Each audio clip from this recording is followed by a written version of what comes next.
Hey folks, I just want to apologize here. Kind of rainy outside. So you'll be kind of hearing the nonsense outside. Sorry, I can't control that. But today we're going to be talking about, or I'm going to be talking about, the Rolling Stones' 15th album here in the United States, and it's called Some Girls. And the album cover kind of has like different individual tickets. You know, see how they're kind of like, well, this little picture here doesn't give it justice, but you know, I mean, everyone knows what the album looks like, so you know. Apparently, there was some controversial legal actions that was happening with the album cover. Unfortunately, the cover was designed by Peter Kirsten, and I'm probably going to butcher this name, but the hand drawing illustrations was done by Hubert Kredzmar. I believe that's what his name is. So Some Girls. I like this album. It's fun. You know, this was at the time where they weren't really, you know what I mean? That's most cases for a lot of Rolling Stones albums. But this one in particular was, especially during this time, because, you know, it was all about, I mean, you got to take a look at the facts here. It was mostly, you know, Studio 54 was all about that, and the disco scene. Plus, it was all about the punk scene as well, and new wave. And at this time, too, it was becoming very popular, or just becoming popular, you know. It was at number 1 in the United States, and it went 6x platinum, 6 times platinum here. Isn't that nuts? And it went gold in the UK, and it only went to number 2. It was released everywhere on June the 9th of 1978. It was recorded October the 10th of 77 through March the 2nd of 1978. And this album was mostly recorded in Paris, Pathé Studios. So yeah, you know, there was some stuff happening with that album cover. It apparently had like Lucille Ball and Judy Garland, yeah, all that other, you know, like how am I supposed to know this, you know? I don't know that. See, I'm not Jagger Richards here, you know, so I'm not, yeah, I mean, gives a hoot.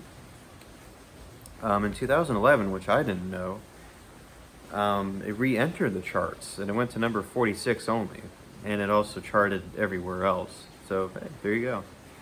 In 1994, they did, you know, like all their other Stones albums, you know, when they got on the Virgin label, the record label, they re-released this on CD. And of course, it's probably been remastered a couple times, but yeah. 2011 was when they remastered it, and you know, like I said, it re-entered the charts that year. So what we got here on this album is basically Jagger and Richards here, the Glimmer Twins, basically, and they're kind of mostly what they're explaining about here on this album is mostly in New York City. See, at that time, New York City was really dangerous to be at that time. And so what we got here is some song, or most of these songs, they either somewhat relate to New York or relate about the sexual culture that was happening at that time. And, you know, we're talking about, you know, women being, you know, raped, or, you know, whatever. Just all that crazy nonsense. And we got a lot of songs on here that kind of is very repetitious, you see. Like Missy, like the first song. Wanna miss you, gonna kiss you, you know. And when the whip comes down, when the whip comes down, when the whip comes down. And lies, lies, lies, respectable, you know, respectable. You know, so there's a lot of that. A lot of that repetitious phrasing, or repetitious of the song title.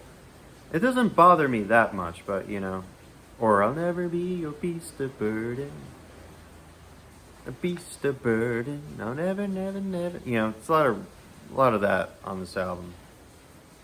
So The Rolling Stones were very much, because in this case, punk was becoming kind of a new dealer thing. Well, it has been for the last couple of years. And of course, the new wave thing. And not so much disco. I can understand with the first track, Miss You, of course, it's very much, yeah, it basically has the disco elements there. But some of these other songs are very much like punk, you know what I mean? Definitely with Mick Jagger's vocal approach, he's definitely like a Joe Strummer, or, you know what I mean, or one of those people. Singing like really in your face, kind of, you know, and even AC/DC feel a little bit too. Which, of course, they were kind of into that sort of groove as well, into that sort of realm as well, like the Bon Scott and Angus Young kind of feel. But I really like this album. Some of these songs are just so impactful. Some of them are a little bit formulaic, like, you know, when the whip comes down and lies and all that, where it just has that straightforward, just rock, really getting into it, and a little bit of that punk as well. So, and without further ado, let's go ahead and get started with the album. The opening track is Miss You. And so what I have here is an original 45 that my dad bought back in the day. And like I mentioned, every single of these 45s I have in my hand or whatever I post, these are just originals. I mean, you know, you can hear the, you know, but here it is. This is the original 45 on the Rolling Stones record label of Miss You. Oh yeah. Now, remember in the 90s, Dr. Dre did some sort of remix cover. You know, if anyone remembers that. Sorry, the lightning and the thunder. I apologize. But anyways, yeah, this was recorded October the 10th and was also recorded in December of 77. Originally the song, got some, see when I'm doing this, I just ate like 20 minutes ago, so I apologize. Originally the song, well, the 12-inch version of the song is intended to be 9 minutes. The album version, however, is 5 minutes. And the single version here, which, let's see where, yeah, the single version here is 3 minutes and 31 seconds, which how it's supposed to be. I do like the album version as well. This was their last #1 single, and before this song, their last time that they hit #1, just before this "Miss You" came out, was "Brown Sugar." Can you believe that? So almost 7 years just before the single was their last #1, but this was the last time they hit #1. I believe it was September of 78, and they knocked out the you know, because you see Andy Gibb had a song, is, you know, the Gibbs and the Beat, they were taking over the charts basically that whole year of 78. And so he had a song called Shadow Dancing, which had a streak of 7 weeks at #1. And so they broke that streak with Miss You. And like I mentioned, it was the last time they hit #1.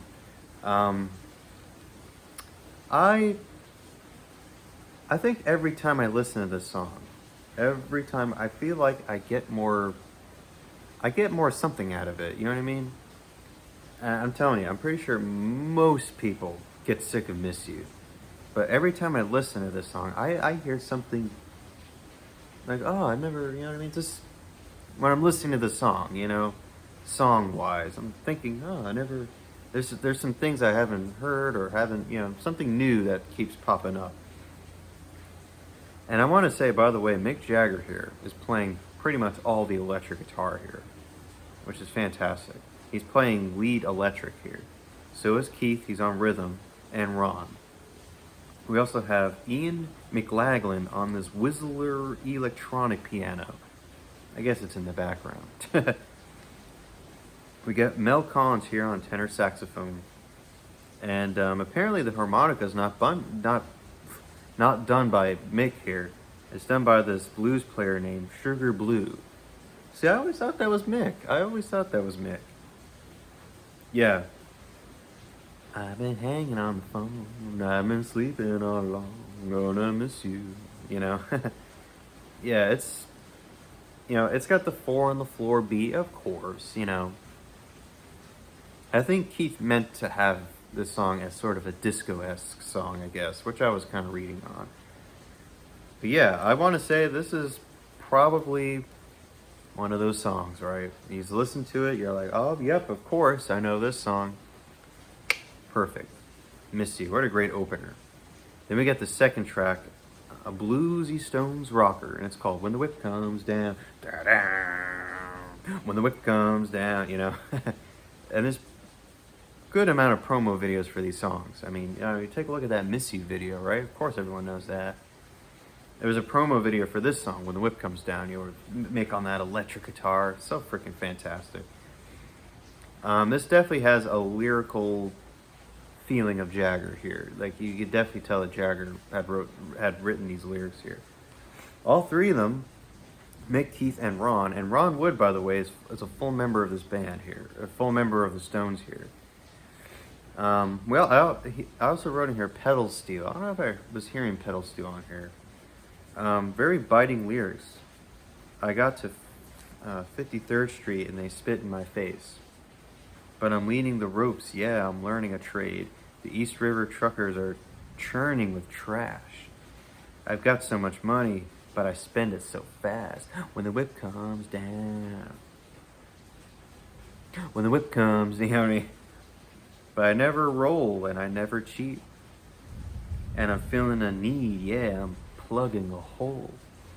My mama's so glad I ain't got a dole. Oh yeah. When the whip comes down. Yeah, oh my god, you can literally just by listening to this song, you can instantly just repeat that phrase over and over again. It's just it's a catchy song. And it definitely has a little bit of that punk feel as well, you know. Yeah. Fantastic song, When the Whip Comes Down. So the next track is a cover of a #1 hit single that the Temptations had in 1971. And it's called Just My Imagination. This was written by Norman Whitfield. And, you know, they like to cover a lot of that soul, a lot of the Motown, a lot of the Temptations. You see, they were very big into, they did My Girl during the Out of Our Heads days, or the Aftermath sessions. And they did, Ain't Too Proud to Beg on It's Only Rock and Roll. So this is their third cover of a Temptations song. All three, Mick, Keith, and Ron here doing electric. We got Ian McLagan again on organ. This is a very milky, soulful cover, where it gets a little bit rocking at times. I do like this. You know, I never was a huge fan of this song because I just never really bothered to like the song, you know. I think it's okay, but it's not like, I don't think it doesn't really, grab me as much. But I do like this cover though of this song. And we got some milky, and I feel like they kind of overused that milky, wah-wah-ish sort of effects here, and they use it quite well here on this song, and they always manage to play this song a lot live, so yeah, I like this song. I do like this cover. I don't know if I really like the original version, but okay. Then the next song is called Some Girls. I feel like this is probably a Jagger song here. Mick on electric. I was hearing a harmonica too. I'm pretty sure that was done by Mick here. Keith also on electric, and he's playing acoustic as well. You can't barely hear it. It's kind of backed in the mix. And he's also playing a good thumping bass, which is nice. And Bill's not here, but he's playing synthesizer. This is sort of a good groover here, a good Stones groover. It definitely has the I was kind of reading on this song, if you will. How it kind of mentions about you see a lot of people, and I mentioned it. I'm sorry, I apologize. But Mick Jagger, he likes to always, or people love to always call him a misogynist kind of. And so people love to kind of compare, the songs that he writes about, basically anti-women, Jagger, how dare he, it's whatever. I think Jagger, when he writes like Under My Thumb, Brown Sugar, those songs, or Stupid Girl, he's just having fun here, he's not being mean-spirited. This has very raunchy lyrics here, where it says, English girls, they're so prissy. I can't stand them on the telephone. Sometimes I take the receiver off the hook. I don't want them to ever at call. And man, he gets really down and dirty here with white girls. They're pretty, funny. Sometimes they drive me mad. And I don't know if I want to. Yeah, give me half your money. Give me half your car. Give me half of everything. I'll make you a world's biggest star by half. Oh yeah, so give me all your money. Give me all your gold. Let's go back to Zuma Beach. I'll give you half of everything I own. Yeah, sure, it has a little bit of that, I mean, you gotta understand.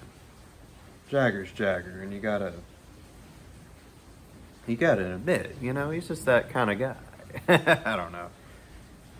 Yeah, so I guess some people could be offended of this song, but it's a good song.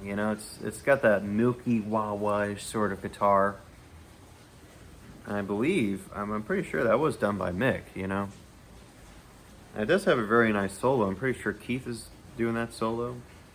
Oh yeah, good song. Some Girls. Then we get the next song that's called Lies, Lies.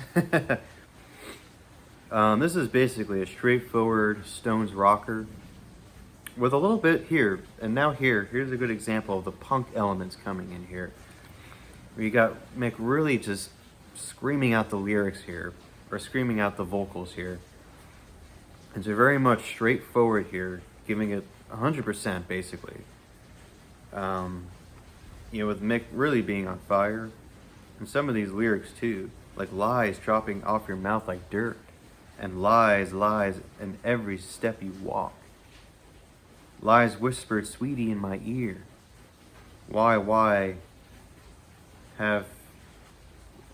you have to be so cruel?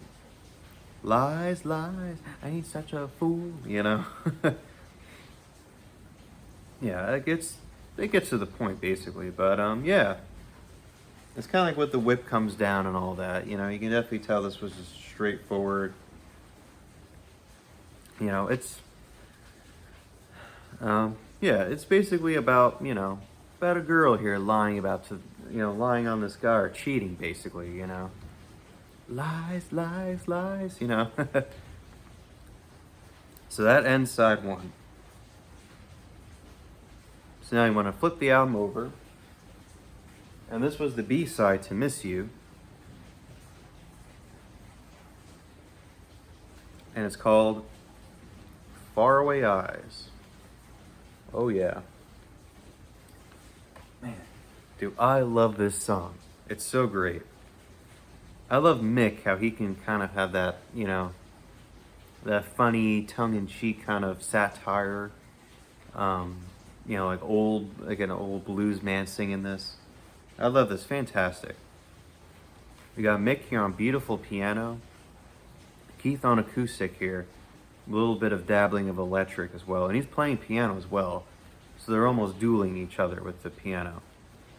Or one's kind of, one's up front, one's kind of back in the mix. And we got Ron here with that pedal steel. Give it that sort of country feel. I like some of these lyrics. They're very funny.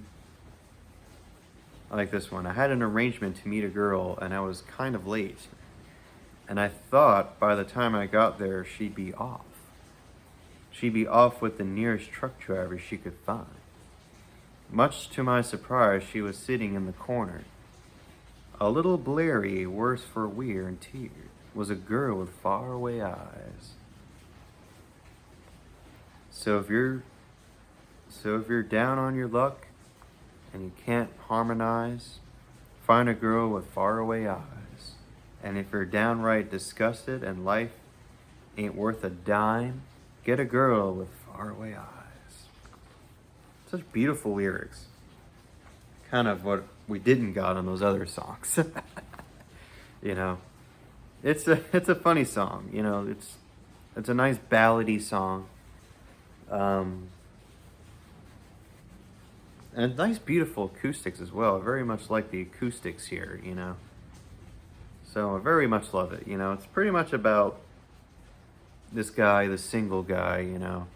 And he's trying to look for this perfect woman, this perfect, you know, someone out there. But he's too far, you know what I mean? He's too far. He's way behind, you know. So I like that. I like kind of somewhat the lyrical content there. Then we get the second track, and it's Respectable. Or Respectable. The way he sings it. This is basically a Stones bluesy rocker here, which very much influence of AC/DC. Because you can definitely tell there's like a really, really guitar solo here. There's a guitar solo, and it's very almost like Angus Young, sort of. I could definitely hear a little bit of an Angus Young, I guess, in some way. This is basically, this either has to be a Richards or a Jagger song here. You know, it's basically about, hey, you know, about this woman doesn't give respect to this guy, but he knows he's in a band, and so why would you disrespect someone that's in fame here, you know? And so that's what he's kind of talking about here. And I really love the lyrics too. Let me go ahead and, because I really think this song is really just, you know, just in your face. I love how some of these Stone songs can just be, you know, with well now we're respected in society. We don't worry about the things that we used to be. We're talking heroin with the president. Yes, there's a problem, sir, but it can't be bent. Oh yes, well now you're a pillar of society. You don't worry about things that you used to be. You're a rag trade girl. You're the queen of porn. You're the easiest lay on the White House lawn. Get out of my life. Don't come back. She's so respectable. She's so respectable, you know. It's just, you know, and you gotta love that video too, you know. There's a whole, you know, like I mentioned, there's a whole bunch of these promo videos for these songs. I love this one.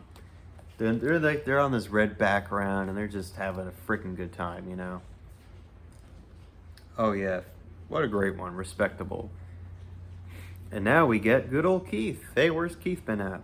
The previous album, I noticed with the previous album, he didn't sing on any songs on there.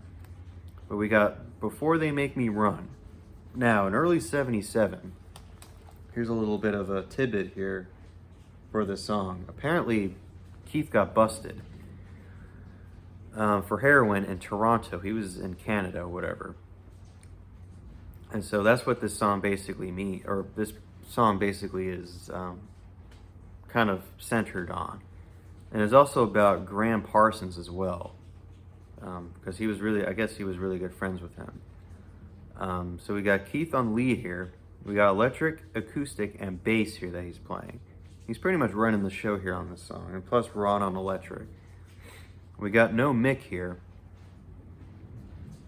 and I believe Respectable was his last, not his last, but this was the last track for him to play electric on. Mick. I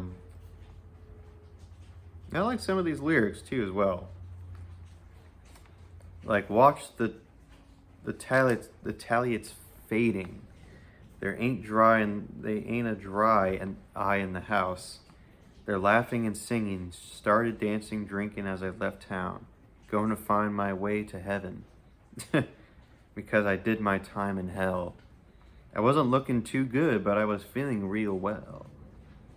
After all is said and done, I got to move. I had my fun. Let us walk before they make us run. Yeah, it's, I don't know. But what the interesting thing is with this song is that it almost has a new wave feel. When you listen to the song carefully, it sounds very much new wave.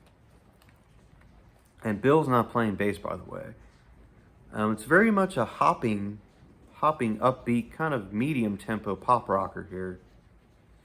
And Keith almost has sort of like that new wave, or at least the instrumentation. It almost has a little bit of a new wave feel, which is kind of interesting. I do like this song. Don't get me wrong, but it just has a little bit of that new wave feel. It's got a little bit of the knack. I'm pretty sure the knack at this time we're doing that kind of was at that time. We're around during that time. So I guess I can understand, but I do like this song. I respect this song. Before They Make Me Run. Then the next track, of course, everyone knows this song, Beast of Burden. This went to number 8, and the lyrics here were done by Richards here, and Ron is on acoustic. Oh man, I hear this song. You know what? This is another song I love. I love this song.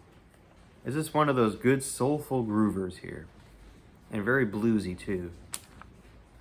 I'll never be your beast of burden. I walk for miles, my feet are hurting.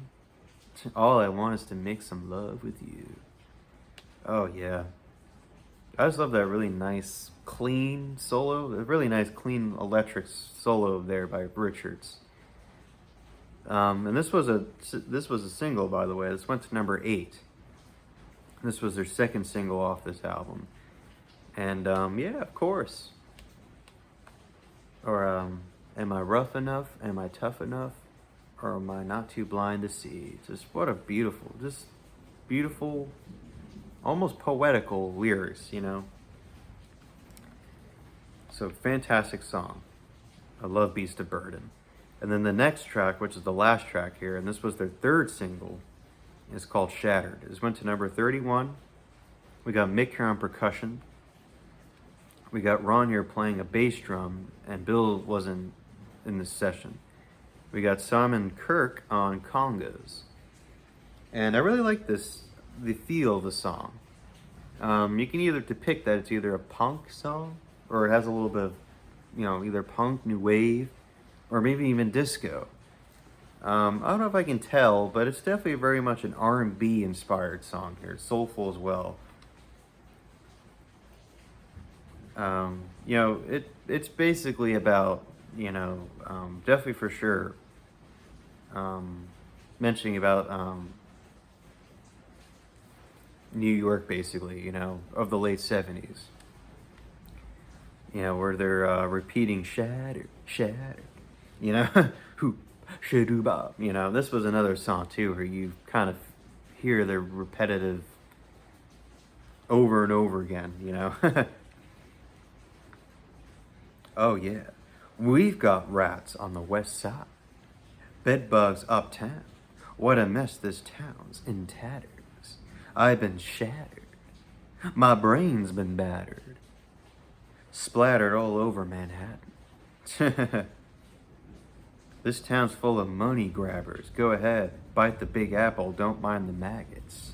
Shabba-doo-ba, shattered, shattered. My friends, they come around, they flatter.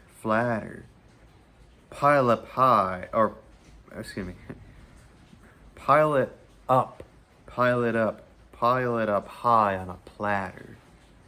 Oh yeah. I love this song. This is another one I love too as well, And there you go. That's the ending to Some Girls.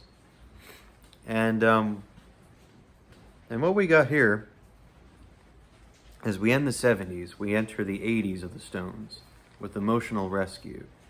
So what we got here after Emotional Rescue is Tattoo You. And so what I think of this album, Emotional Rescue and Tattoo You, are basically a trilogy, basically. Of, basically of the punk, new wave, and disco-esque, if you will, flavor. And, I guess they, at this time too, the Stones were very much influenced of that kind of stuff, and I feel like they definitely, during each era of the Stones, they always kind of grasp on that sort of, whatever was popular at the time, and they do it freaking fantastically, just like how the Stones do it, And yeah, I love Some Girls. And sorry if this review took so long. But anyways, folks, my next album, we enter the 80s, and is Emotional Rescue. Till then, folks, take care. Bye-bye.